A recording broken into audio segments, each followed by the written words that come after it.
Good evening, folks, and a very warm welcome to you all. Thank you for joining us on this Tuesday night, this rescheduled night for our Geelong Region Soccer Show podcast. It's fantastic to be here with you tonight. My name is Tonchi Prusak, and it's episode 14 of 2026 season. We're well and truly past the halfway mark, and we are well and truly into the second half of the season. Maybe not the year, but certainly the season that is the 2026 season. Tonight, we've in a way we've been forced to, but obviously we did it freely to move our show to tonight's episode. Obviously, being the King's birthday long weekend, but also we had the Junior Country Championships happen in Geelong all weekend, and tonight's show is pretty much devoted to the Country Championships. We will be catching up with the chair of the Geelong region, or Football Victoria Geelong, Mike McKinstry. He'll be talking to us about the championships themselves. He'll also be talking to us about the hot topic at the moment, the regional football facility. He'll reveal some numbers as to the number of players registered in the region this year. And we'll also be talking about just the overall state of affairs with football in Geelong. We're also catching up with the director and head coach of Curva Coaching Geelong, former Socceroo and Melbourne Victory defender Adrian Leyer. He was a very avid spectator this time around. Last year, he was the co-coach of the only Geelong team to win their grand final at the Junior Country Championships. Well, what a difference 12 months makes. This year, we had 13 teams entered from the Geelong region. All 13 qualified for the semi-finals, and 6 went on to win their grand finals. We'll talk to Adrian about Curva Coaching, about their upcoming coaching clinics happening over the school holidays, as well as the Junior Country Championships, and above all, the talent that's happening in Geelong. Big week coming up. Obviously, all eyes will be across the Pacific on the Americas, Canada, United States, and Mexico, who will be hosting this year's World Cup. And one of our proud sponsors, the Elephant and Castle Hotel, well, they'll be running Socceroos watch parties over the next week or so, starting with this Sunday at 2 p.m. Sunday sesh. Well, can't get any better than this. A Sunday afternoon session at the Elephant. And the big game there against Turkey kicks off at 2 p.m. against USA. That will be the following Saturday at 5 o'clock in the morning. So if you're up for an all-nighter and end up at the Elephant at 5 a.m., or make sure you get the alarm clocks nice and early. And then on Friday, June the 26th at exactly midday, Australia will be taking on Paraguay, and all that is going to be on the big screen at the Elephant and Castle. If you happen to be there, say hi to Mario or to Big Rog. I'm sure they'll look after you well. We've got, apart from the country championships, we've also got lots and lots to cover. There wasn't much football happening over the weekend, but we're going to take a look at what is happening this coming weekend. And especially what I'd like to say now is we need your support. I know you're going to get sick of this, but it's episode 14. We would love to see out episode 25. At the moment, there's been no reaction.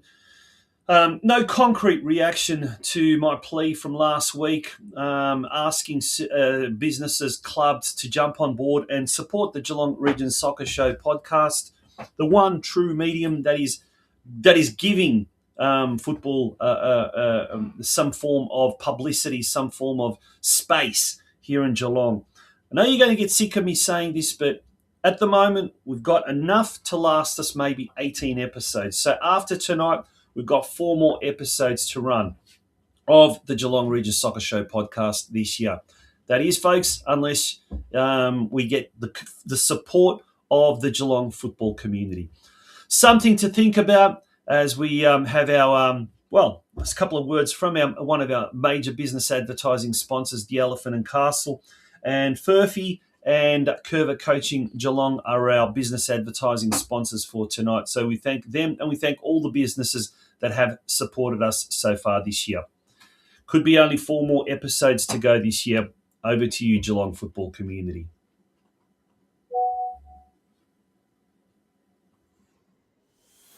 Where in Geelong can you get great food from such a wide-ranging menu? Friendly staff and a bar to enjoy drinks with friends? Live sport in the beer garden from Thursday nights to Sunday afternoons? Live music every Saturday night and every Sunday night? And our famous Grandma's Roast every Sunday lunch? Well, at the Elephant and Castle, of course. Situated on 158 McKillop Street in East Geelong, the Elephant and Castle has everything that you will want and need when you decide to have a night out on the town. The Elephant and Castle is the home of the Socceroos in Geelong. We'll be showing all Socceroos games live during the coming World Cup. For more information on all of our upcoming events or to book online, click on the book tab now on the Elephant and Castle website at www.elephantandcastle.com.au.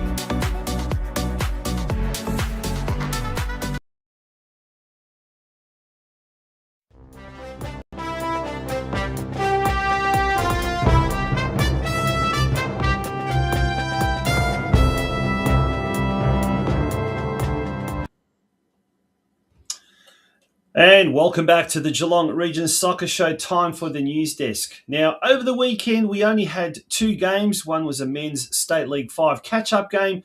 The other was the Victorian Premier League Women's Round 12 clash. And that lady again, Emily Sutcliffe, is in absolutely scintillating hot form. She has scored another goal, once again for the Geelong Galaxy United. Her 8th minute strike, however, wasn't enough to get Galaxy over the line against Ringwood City and snatch all 3 points on the road. Ringwood City also scored 1, so the spoils were shared, and Galaxy returned with only 1 point. It means that they dropped from 4th to 5th spot, and this weekend coming on Saturday, more precisely, the Galaxy come up against third-placed Clifton Hill. Now, things are very, very tight there at the near the top of the Victorian Premier League Women's ladder. Only 1 point separates third-place Clifton Hill and 5th place Geelong Galaxy. So a win on Saturday at Quarries Park will see Galaxy United catapult above Clifton Hill on the competition standings. In VPL 1, North Geelong Warriors travelled to Kevin Bartlett Reserve to take on Melbourne Serbia, but unfortunately the game was postponed due to a waterlogged pitch. As a result, the Warriors do have a game in hand, as does Melbourne Serbia, compared to the rest of the teams in the competition. And this weekend, the Warriors are at home in a really, really tough a clash, tough showdown with the top team, Northcote City. Northcote City at the moment on top, 15 points ahead of the Warriors, and North Geelong will be looking to win at home. Game kicking off at 5 p.m. this Saturday. Now, let's look ahead to the fixtures coming up this weekend in Victoria Men's State League competitions, round 11. In State League 1, Geelong travels to bottom side Westvale Olympic at McKechnie Reserve, that game at 3 p.m. On paper, an easy win for Geelong, or should be an easy win, but after the week off, coaches always fear that break, always fear that the momentum will have been lost. So hopefully Geelong will return with all 3 points in tow. In State League 2, all 3 Geelong teams are at home this week. Rangers taking on 5th placed Altona North at Myers Reserve at 3 p.m. Corio taking on 3rd placed Unihill Eagles at Hume Reserve also at 3 p.m. And then we've got Surf Coast taking on 2nd placed Williamstown at Banyule Warrior Reserve. Later kickoff time, but the usual kickoff time of 5 p.m. for Surf Coast's home matches. Important game this. Surf Coast, the Coasters do need a win to keep pace with the top 2 in State League 2, i.e. Williamstown and top place FC Strathmore. In State League 4, Bell Park travel to 5th placed Watsonia Heights, and that game at the Greensboro College Sporting Precinct. That game kicking off at 3 p.m. Over the page, the only other game that was played this weekend was a catch-up game in State League 5. Lara United hosted Keilor Wolves and went down to the Wolves 4-0, solidifying its position at the foot of the State League 5 competition standings. On Saturday, Deakin Ducks, who are on top, they host 5th place Darebin United. And that game at Deakin's Warm Ponds campus kicks off at 3 p.m. Lara is at home to the Moonee Valley Knights, 2nd place Moonee Valley Knights. Can they cause an upset and help out the Ducks, create a bit of a buffer at the top of the State 5 standings? Well, that game kicking off at 3 p.m. at Lara Recreation Reserve. In State League 6, Ocean Grove are at home to 11th place Melbourne University at Shell Road Reserve 3 p.m. kickoff, and Truganina Hornets will host out Barwon at Arndale Park Reserve. That will be at a 3 p.m. kickoff. In Women's State League competition, the Women's Division 1, last week the Warriors defeated Collingwood City 2-1. It was only the 2nd win for the Warriors this year. And this weekend they come up against 3rd place Craigieburn City. So a tough clash, that one. This Sunday, game kicking off at 4 p.m. at Aston Fields. And finally, let's turn our attention now to the local competition. The Men's Division 1 fixtures sees 3 Friday night matches. Barwon at home to Geelong Rangers, who are on top. FC Leopold at home to 2nd last place Golden Plains. And Bell Park will be looking to get closer to the top 4 when they host 3rd placed Surf Coast. On Sunday, it's 2nd versus 8th. Armstrong United at home to the Deakin Ducks. Deakin at the moment sitting on the bottom of the Men's Division 1 competition standings. In Women's Division 1, all the games are this Saturday. Deakin Ducks at home to Rangers. It's 3rd versus 5th there. 1st versus 7th at Grovedale Reserve when Barwon hosts Ocean Grove. Bell Park is at home to Armstrong United, so a battle between 8th and 6th. And then 2nd versus 4th when the Surf Coast host Lara United at Banyule Warrior Reserve. Football Victoria are saying, are you passionate about developing coaches and helping shape the future of football in our region? Well, Football Victoria is currently seeking expressions of interest for coach education tutors across a range of Football Australia coaching courses. And they do play a very, very vital role in mentoring coaches, helping develop the next generation of coaches, and also helping deliver accredited coaching courses as well. And it's a fantastic opportunity for any experienced coaches We constantly go on about how the game here is growing with the number of players. We've also spoken about how there's a growing number of referees as well. Well, we also need more and more quality coaches, not just coaches, but quality coaches. And things like the coach education tutors are a vital part of that. Applications do close on the 30th of June. There's still a little bit of time, but obviously we would like you to get in there as quickly as possible. And finally, well, we're going to have a look at the country championship, the junior country championships on a board. And first of all, with the boys from the under 11s, the under 12s, 13s, 14s, 15s, and 16s. Well, in the under 11 boys, Football Victoria Geelong, so the Geelong rep team, the green team, took out first place. In the under 12 boys, it was the Geelong team once again that came out on top, and also in the under 14 boys. Well done to our visitors from Sunraysia in the under 13s, Ballarat in the under 15s, and once again Sunraysia in the under 16s as far as the boys are concerned. Well, as far as the girls are concerned, and it must be said this year was the first year that we had the same amount of teams in the girls as well as the boys, and there was parity in gender terms. The under 11 girls, Geelong white team took out first spot there. In the under 12 girls is the Bendigo side. And under 13 girls and under 14 girls, both taken out by the Geelong teams. Well done to our Geelong teams. The under 15s was taken out by the Shepparton rep team, and Sunraysia, who had a very, very good carnival this year. They took out the under 16 girls category. Well done to all of those teams. Well done to all the parents that brought their children. And well done to the magnificent weather we had over the weekend just gone by. That was fantastic as well. All right, folks, we're going to come back very, very shortly after this break. And we've got two interviews lined up, one with the chair of Football Victoria Geelong, Mike McKinstry, and the other with the director of the Curva Coaching Geelong, Adrian Layer. Welcome to Furphy.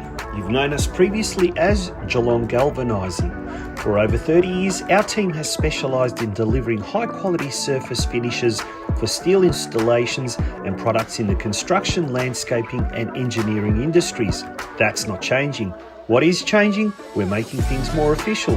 The company formerly known as Geelong Galvanising is now known simply as Furphy. If it's steel solutions you're after, you're in the right place. For all our customers, both old and new, this transition simply means more capabilities, more locations, and the same trusted experience. We're still here to deliver steel solutions for a brighter tomorrow. Only now, we're doing it under a name that's been part of our collective story in Australian manufacturing for over a century. For all your steel solutions, contact our Geelong office on 5275 7555 or email us at sales.geelong@furphy.com. Or pop in and see us. We're still at the same place at 360 Bacchus Marsh Road in Corio. Welcome to the Geelong Region Soccer Show podcast, and here we are coming to you from Myers Reserve for what is going to be the culmination of this year's Victorian Junior Country Championships, and we're speaking with the chair of the Geelong Region Football Committee, Mike McKinstry. Mike, welcome back to the show. Yeah, thank you, Tomchi. It's been lovely to be back and look at the sunshine. We're going to talk about that in a second, but the last time we did catch up with you was early in the year, right down the other end, and so much has happened since then. But it's a sunny day, you mentioned it, and look, in a way, there's really sunny days ahead for Geelong football. And let's talk about one thing at a time, but let's talk about the country championships. Now, off air, mate, you were telling me as we're recording this, all 13 Geelong teams have made it through to the finals. Yeah, all teams that enter, boys and girls, managed to make it through to the finals. So they're in the semi-finals and then moving through. There's a grand final going on behind us, actually, with two Geelong teams in the final, so that's great. And there's another Geelong girls over this side and there's Geelong boys over that side. We're just surrounded, and all the Geelong squads have performed exceedingly well. Well, they obviously Another goal. There we go, another goal as we speak. The boys have just set another As one. we speak. We'll have a full roundup of all the scores and the achievements later on. But look, one of the other big achievements of the competition this year, the tournament this year, has been gender equality in a sense, because for the first time ever, I think, same amount of girls teams, same amount of boys teams, same amount of girls players and boys players. That must be an incredible achievement. Look, it's a big milestone for us. We've been, I think, your audience will know, we've been pushing female football for some years now. But yeah, when we came to the country champs, it was always a balance. There was more boys teams than girls. This year we've actually got an equal number. Roughly 200 players have played, 100 boys and 100 girls, so equal numbers. We've never had that before. And it's the biggest number of teams that we've ever played to the country champs. And they then go on beyond the country champs. They're going to the Shep Cup later in the year. So we'll all be up in Shepparton as well for that one. So it's all part of the strategy of playing more game time, so that the quality, I'm just watching the way the touches is going on around here, boys and girls, it's really working. Well, I was just speaking to someone from Football Victoria who's involved in the junior development or junior, I guess, the elite pathway, and they've been really impressed with what they've seen on here on display. And we've got games happening here at Myers Reserve, but we've also got games happening just down the road at Stead Park as well. So it's great. 2 venues, people everywhere. Trying to get a car park here is impossible. But we're hoping years to come that we're going to have a single venue. Now let's talk about that. Yes. We caught up with Eddie Contel last week, yes, you did, Deputy Mayor, and spoke about that. But how much? First of all, the decision. Football Victoria have announced a site, a preferred site for the regional facility, and there's also a sub-regional facility, obviously planned in Armstrong Creek. What's the feeling? How's that been received by the Geelong football? Look, really, I mean, it's been talked about, and again, the audience will know this for years. I mean, it's been 10 years we've been talking about this. But one of the things that, for whatever reason, in the past we never got done was a proper business case and a preferred site, and started getting involved with architects. And a lot of that costs money, and I get that. But we've now done that this time. So we've now got something that we can actually hand to state government and say, there's all the work that's been done. It's fully costed. We know how much it's going to cost. We have a preferred location. And we did all this in conjunction with the council. And there's a number of areas we looked at, a number of potential locations, one of which was Miles as well. That was in the mix. And we went through a number of selection criteria and ended up Sutcliffe Reserve came out on top by quite a bit. So we're really pleased to get to this stage. We still got to get the investment, obviously, from state and federal government. So that's yet to happen. That's the next step. But if the fact that we've done this gives us a good chance of getting something. Yeah. Speaking of the next steps, if you haven't, folks, seen last week's interview with Eddie, do jump on our YouTube channel or our Facebook page. You will see it. And he describes the processes involved. And obviously the state government's a key player here at the moment. State government elections or state elections coming this year. Strategic move, but a great move. Well, that's why we had to get the study done. We met on this during last year and we identified that the state election was an obvious milestone that we ought to target.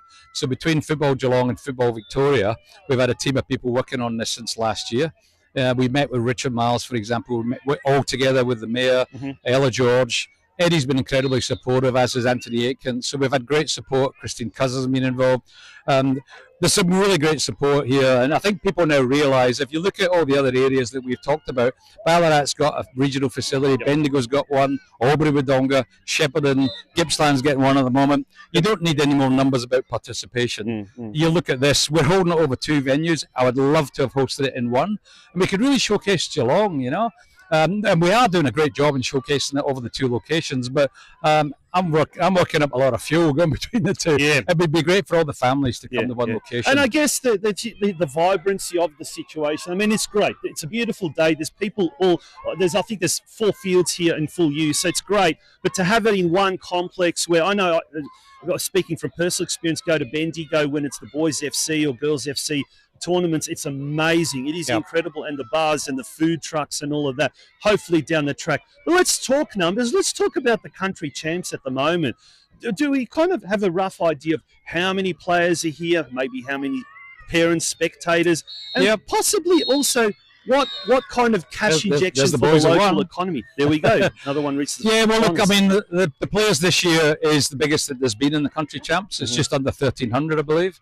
And then when you then add in the parents that come along, you're pushing between 4,000 and 5,000 people to send on the host venue, in our case Geelong. So we're delighted that we've turned on the weather for them. And it brings, talking to people, the hotels are full, the restaurants are full, the campsites are full. And importantly then, when the kids come from further away from Gippsland, they can't go home at night. So they all come here. There's a sense of camaraderie, teamwork, all of that sort of stuff. It's a real carnival. Yeah. And I guess with the country champs, they gravitate from region to region. But if we did have a one-stop shop facility, we'd probably get it more often than not. But more importantly, annual events such as, I guess, the Geelong Region Finals, the Geelong Community Cup, mini Roos hubs, which nowadays can't be all held in the one venue. These are all events that would be prime for a regional facility. Correct. So it would definitely not be a white elephant. No, absolutely not. I mean, the usage would be significant because the game's grown so much that in the past, like you said, we could accommodate mini Roos easily. And in the last few years, it started to get a bit of a struggle just because there's so many players and the logistics are changing around between age groups. You got to change over the size of the field and the goals and all that. It's a real stress on volunteers. If we had an extra facility where we could run competitions like that, you get the benefit of this sort of fantastic feeling. Store the goals there in the central location. Correct. Yep. So we've done home and away to replace the mini Roos, but it gives us options in the future. If we did have a central facility, we could go back to that. And you get this carnival atmosphere, and the families here talk about this, and the kids have talked about this. There was some guys who was talking to earlier who are our coaches today. They were on the country champs way back. And they still remember it with fondness. They really do. So, yeah, it's fantastic. There you go.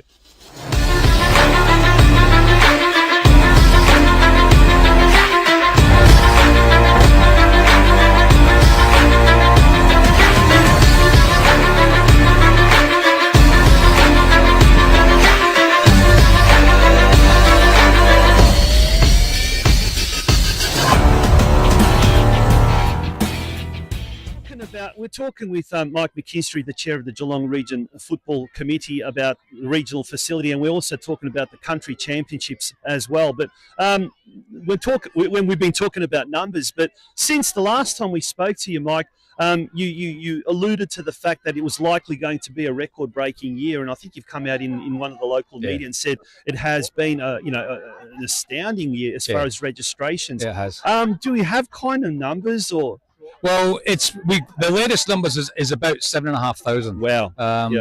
And then when you add in, futsal and indoor football, you're going to break 8,500 probably.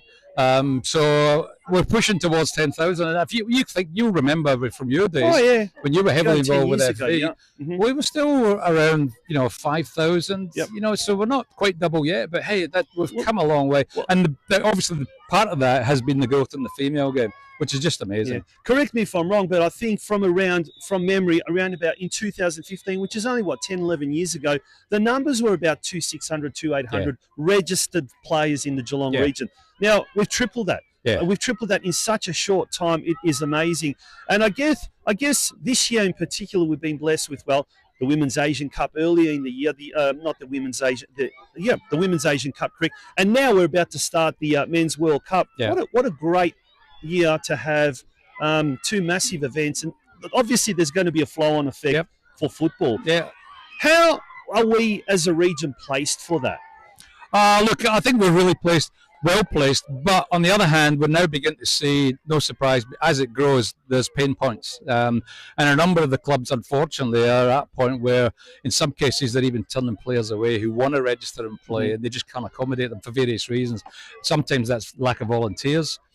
So for anybody out there who loves the game, please volunteer just a little bit. It would really help. And I guess we can't reiterate how important that is, isn't it? The volunteers as well. Yeah, and look, a lot of people, when they want their kids to play football, and we want them to play football, but as you sign up your kid to play football, there's a little bit of an expectation that the club can say, look, can you help out in the canteen? Can you help out with this? Can you help out with that? It makes a big difference, because generally it falls on the same people. It's normally the 5 or 10 or however many people that's the core group. And they just end up by the end of the season, they're just so tired. So anything that can be done out there to support it, that will really help clubs accommodate new players. Now, as the game grows, we always talk about the facilities being something that stifles the growth. and we talk about clubs not being able to I guess increase their capacity. They're at capacity. But two things that have happened in the last maybe month or so that really augurs well for the growth is the coaching. There's a coaching course that was held recently, and we had a whole heap of 20-odd coaches doing the foundations course, and a referees course. We had 19 new courses. Referees. That must be really exciting. Well, one of the things, a couple of parts of that, not only did we run a referees course, if you look at the age profile of the people that came, we've got and there a lot of them are here, which is the Country Champs provides an opportunity for a lot of younger referees. Still, there's a guy on here actually. This is it here. This is his first season. Yesterday was his first game, and you could see it was a bit tentative yesterday. He's no longer tentative because he's just right in there, and he's doing it. He's doing a great job. He's doing a great job. Yeah, so that's really encouraging. And then the other thing is, we all know that we've always talked about, particularly getting the school level, you've got to do it early. Get in early when the kids are still developing their brain and how to play the game. And you can coach a team of kids. There's one coach can do 10, but if we coach 10 coaches, bang, you get the multiplier effect. There's 100.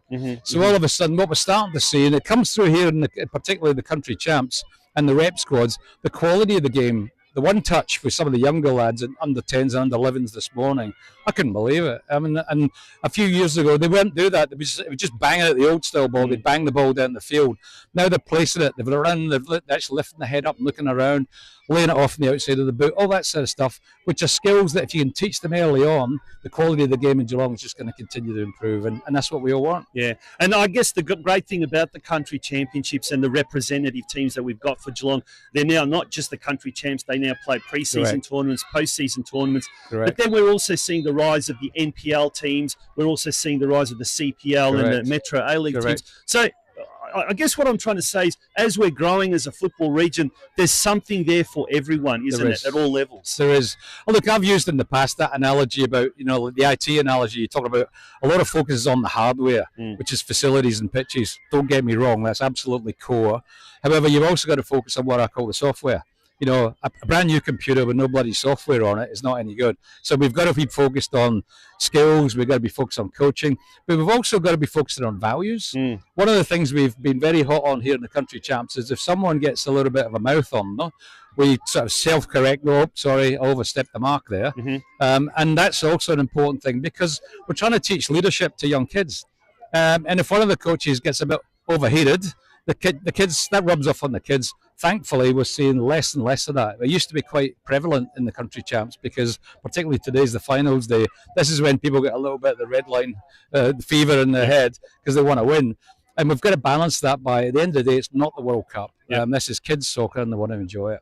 Well, mate, you mentioned overheated, and I tell you what, standing in this beautiful sunshine, I'm starting to get overheated. I think I'm going to head over to the canteen over there where there's some, speaking of volunteers, absolutely fantastic volunteers. But in the meantime, thank you so much for joining us for the second time this year. We might have to get you on towards the end of the year and do a recap of the year. Sure, absolutely. But it just seems to me really optimistic times ahead for Geelong football, and thank you for everything you do. No, thank you, Tonchi, because one of the things you do really well, mate, is keeping it out there, keeping the voice out there. We've got other avenues for that as well, but there's nothing like this. And the interview you did last week with Eddie about the Sutcliffe Reserve was fantastic. Well, we talk about keeping the conversation relevant. I quoted you and saying that, and that's exactly right. State elections coming up later this year. Folks, make sure to really, really hound your local politicians because we really want not just the regional facility, the sub-regional facility, and we want, and the clubs as well, to also have ground improvements because we need it. Yeah, thank you very much. Thanks, everyone. And thanks, mate. Thanks for coming. Good on you. Thank you so much for that. Thank you. Folks, we're going to be back very, very shortly. We'll continue with tonight's rescheduled episode of the Geelong Region Soccer Show podcast. The world is yours. So work hard, and you can have whatever it is you want.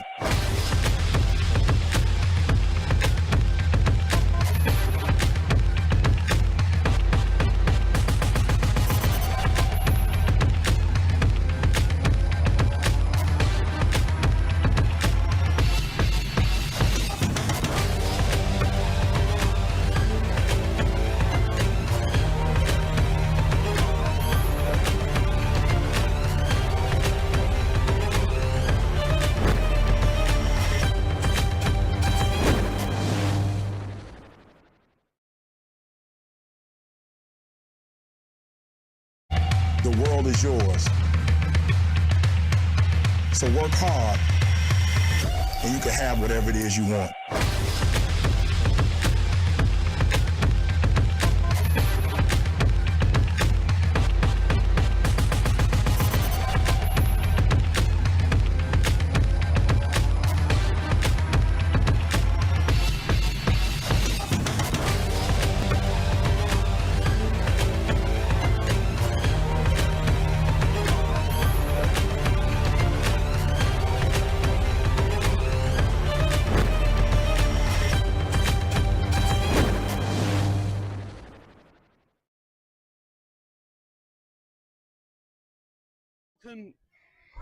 Welcome back to the Geelong Region Soccer Show podcast. This rescheduled episode because of the Victorian Junior Country Championships. And we've got an old friend and a good friend of this show here, Adrian Lowe from Curva Coaching Geelong. Adrian, welcome back to the Geelong Region Soccer Show podcast. How are you? Good, Tonchi. Good to see you. Now, we'll talk about Curva a little bit later on because there's a lot happening ahead of the regionals, the school holidays coming up. But the country championships, mate, last year you were the co-coach or coach of the only Geelong team that won the finals. This year you're looking at it from a different perspective. You were going to coach, but the team had to pull out, unfortunately. Yeah, I was going to support the under-10 girls, yeah. But unfortunately they didn't have an 11s comp as such. They would have had to compete against the under-12, so that was a shame for the kids. But being down here all weekend, it's kind of been nice just sort of sitting back and watching all the kids running around. And Geelong's turned on the weather. I've been down at Myers Reserve the whole time, and the club down here has done a fantastic job. And the amount of people, I was there last year, but the amount of people down here this time has been it's pretty spectacular to watch. Yeah, well, we were talking to Mike McKinstry, the chair of the Geelong Region Football Committee, earlier, and he did mention how this is a record-breaking number of girls playing this year in the Geelong rep teams, and it's for the first time we've got parity, which is quite incredible. But there's also growth because next year the under-10 girls that we're playing this year, they'll play under-11s, obviously. But it's great to see so many kids getting that chance to play and represent Geelong at that representative level. I mean, you almost got like a father figure because you've got so many kids that are doing Curva now graduating into rep football. How does that make you feel? Yeah, it's pretty special. I mean, even with us, I think I tried to count. I think it's about 66 or thereabouts that are current students. Really? Yeah.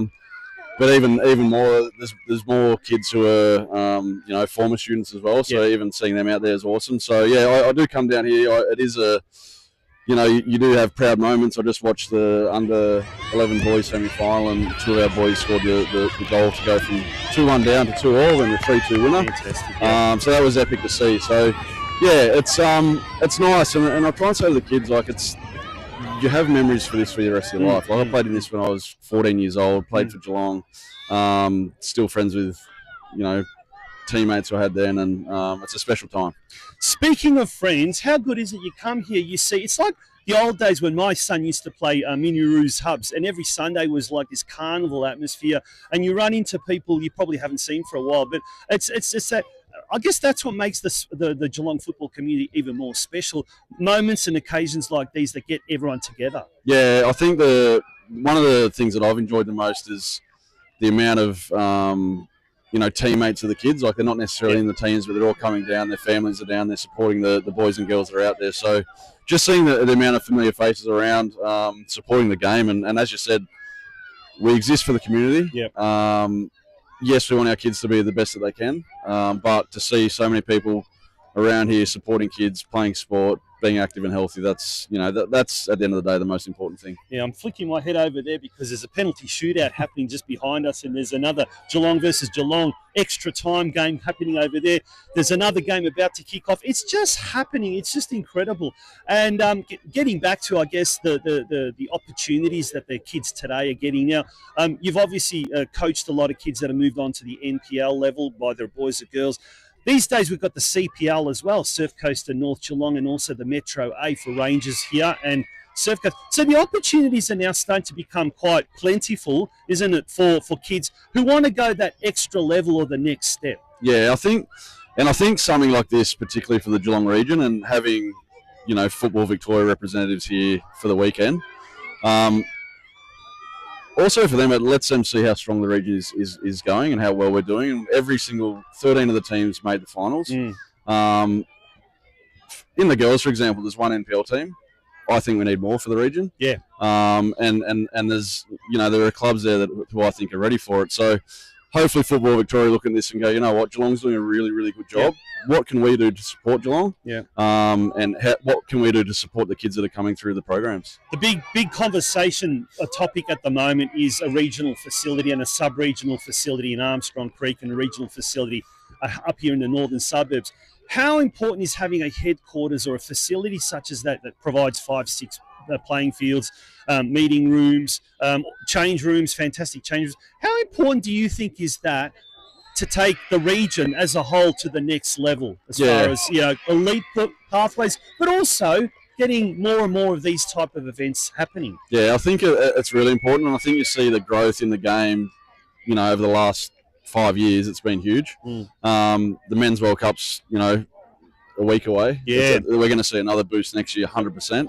I'm down at Surf Coast pretty much every day of the week, and the demand on those pitches is too much. So you just look at all the clubs around the region, and they're stressed because there's so many kids playing football. There's so many kids that need the pitches. You don't want to have to cancel training, but they're cancelling training because they can't ruin the pitches if there's one drop of rain. So yes, we need more. The talk about the regional hub is refreshing. We just need to get it up sooner rather than later. Yeah. Now, you mentioned something about the World Cup. Obviously, exciting times ahead. We had the Women's Asian Cup earlier in the year, and obviously there's been a flow-on effect from the Matildas' success. And speaking of Matildas, we had Kyra Cooney-Cross, who opened the facilities. I mean, all of these little things, the World Cup coming up, it must be such an inspiration to kids out there to take up the sport at whatever level. Now, we're in the middle of the year. Halfway through the season, clubs are full. The competitions have started. But this is where programs like Curva become really important because you can accommodate that overflow until the next football season. Yeah. And let's talk about Curva because you've got some big programs coming up in the upcoming school holidays. Yeah, we don't stop. I mean, we've got the holiday camps, which are a 3-day camp in the first week at Geelong, 3-day camp in the second week in Torquay. And as you said, the amount of kids who are now, they're going to have football fever. The times for the kickoffs are really good. So you got 5 a.m., 9 a.m., 2 p.m. I know you and I'll be watching pretty much every game we can. So it's I can't wait for myself. Exactly, I'm the same. So it's good that as you said, the clubs are full, but we have so many programs. Whether it's in the holidays, after the holidays, our performance academy, where the kids, nearly every one of the 66 kids here comes through our performance academy. So it's cool to see. It's an unreal sport, and I've got 2 daughters, and I think it's the best sport in the world for girls. Yeah.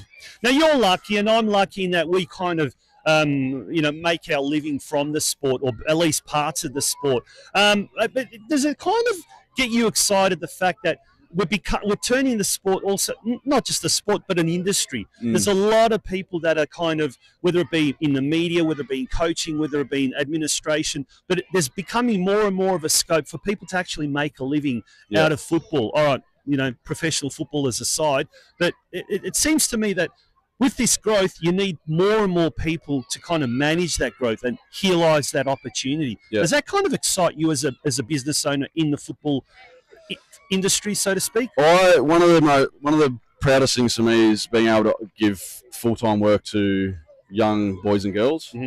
So I've got 3 full-time staff, which is absolutely epic. And who would have believed that 5-10 years ago that we could have full-time coaches here in Geelong? Yeah, and local people, they're young. They've got an opportunity to work in football, which is really hard to get. And then I've got, on top of my full-timers, I've got 20 part-time staff who, earn a decent wage through coaching kids. So the enjoyment they get out of coaching kids, this weekend I've seen probably 6 or 7 of my staff just come down to watch the kids just to enjoy it.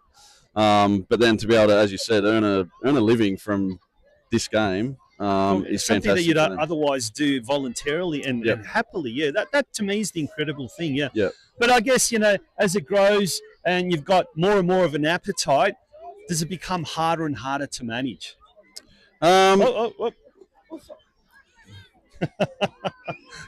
We had a streaker there. Yeah, thanks. Thankfully. Look, it's. I think yes, it does and it doesn't because you just put more responsibility on your staff. Yeah. Speaking for our program alone, I think the level that I expect us to, the quality that I expect us to provide and produce. Mm-hmm. The parents come and they see that it's good quality football. The kids all get better. The kids all love coming to the training and love the environment. And it's. I come to something like this and I'm so proud because I know that we've had an impact on the Geelong region. Yeah. And that kind of, I know it's not us. We don't do everything, but we've had a significant impact on the Geelong region. And that for me is, it's almost sort of me leaving my legacy in the game. Yeah, well, you've had a massive impact on the Geelong Region Soccer Show podcast, being a huge backer of our show over the last 3 years. So we really thank you for that. But let's talk about Curva and some of the programs that you offer and how people can best get in touch with you if they've got someone who would really, really like their child to get either involved at an entry level or take that next step up. Yeah, we have first skills, so we start 3 to 6 year olds. So there's obviously that for the kids that just want to get outside and learn how to kick a ball. Then our creative player program is our next level, so that's 6 to 14 year olds, and that's kids who are maybe learning the game a little bit later, or kids who are playing club football and just want that extra night of training. So we offer that on a Tuesday night at Geelong College and a Wednesday at Surf Coast. And then we have our Performance Academy, which is our premium program, which is a Monday night at Leisure Time Centre in Geelong, and Tuesday night at Geelong Lutheran College in Armstrong Creek. So we're pretty busy. We've got a couple of partner clubs with North Geelong and Surf Coast. We've got 2 partner schools with Geelong College and Geelong Lutheran College. So we're everywhere, but we're playing football. The kids are playing football. They're happy, and it's so rewarding seeing the kids benefiting from the game. Yeah, man, the most amazing thing of all of that is he didn't do it with any notes, and you were able to remember that all off the top of your head. That's an incredible achievement. Well done, mate. Thank you once again so much for all of your involvement in the Geelong football community as well. Folks, as you said, and I guess the best indicator of how successful, we push it, we openly push it, not only because Curva is a big sponsor of our show, but also we see the benefit. And to have 66 kids over the course of this weekend playing at various rep levels, I think is testament to that as well. But also this huge number of kids that are falling in love with the sport as well. I think that can't be understated. But mate, once again, thank you so much for joining us on the show. We'll probably have to get you on before the end of the season. We'll be hopefully getting to our 200th episode, so we hope to make that a big one. But in the meantime, mate, continue doing what you're doing. You're doing a great job. Thanks, Tonchi. You are too. Thank you very much. Folks, thank you so much for joining us on the Geelong Region Soccer Show podcast this week. We'll catch up with you next week at the usual time of Monday night at 8 p.m. Until then, there's a lot of football happening this weekend as the state leagues return. Lots of junior football happening around the traps as well. So get out to any one of those games. And if it's cold, rug up. But today is an absolute beautiful day, so we're going to enjoy the rest of this afternoon. Bye-bye.